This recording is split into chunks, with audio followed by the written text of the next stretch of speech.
Hello, world. I'm over here today on the Free Thought Project Instagram page. I'm going to watch their most recent post that they put up 1 hour ago, how the CIA engineers media narratives, explained by an ex CIA agent. Let's check this out and see what they got to say. You briefed the press, did you not, when you were there?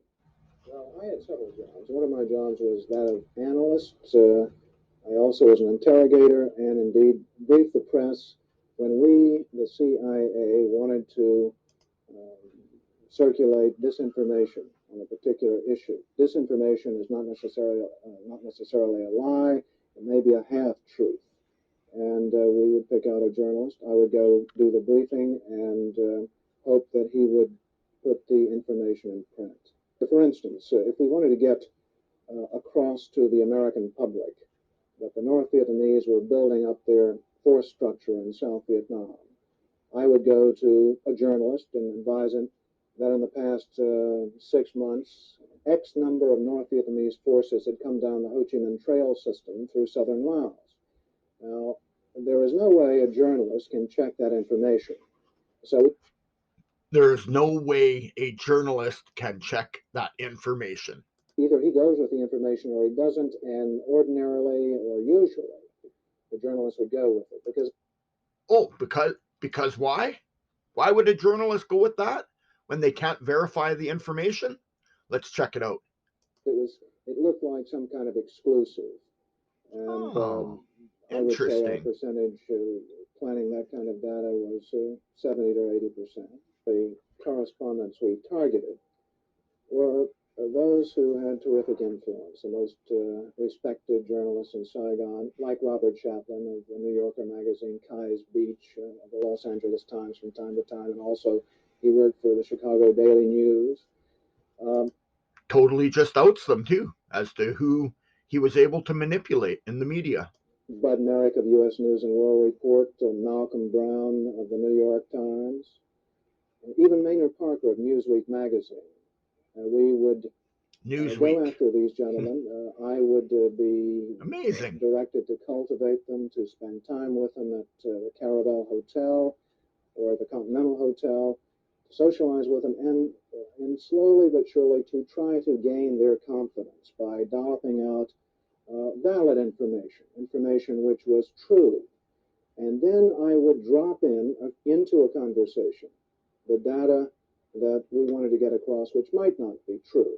One piece of data, for instance, that we managed to plant in the New Yorker magazine had to No, I'm not even going to say it. do with a supposed North Vietnamese effort in 1973 to develop airfields along the border of South Vietnam.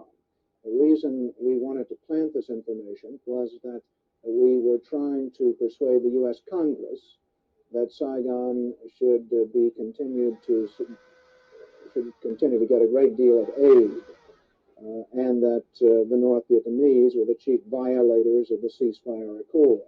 That was printed in the New Yorker magazine Hmm. under the byline of Robert Chaplin, as indeed was a great deal of such information which we tried to circulate.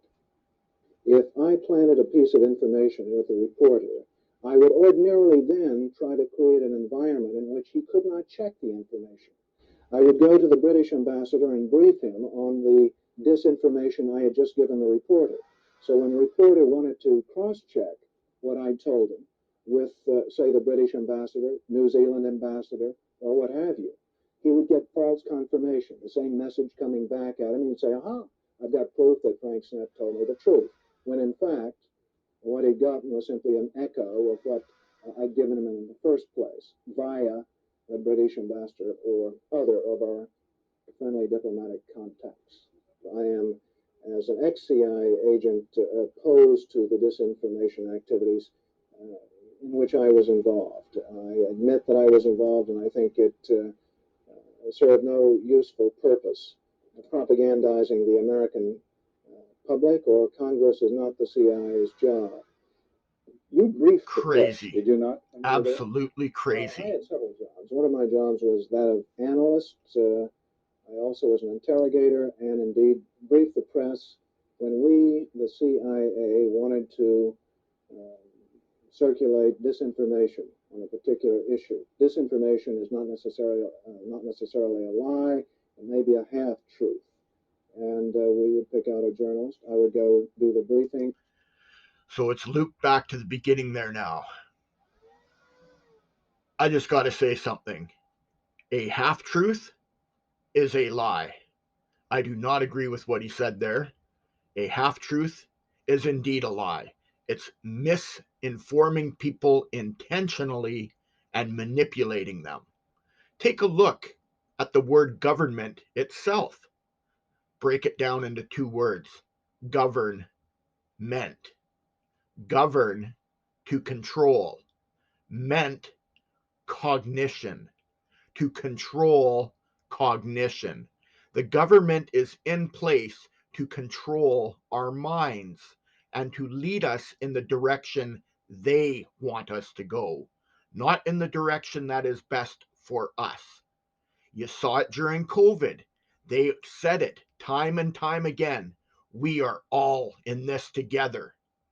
But the we that they are talking about does not include you nor I. The we they are talking about is them.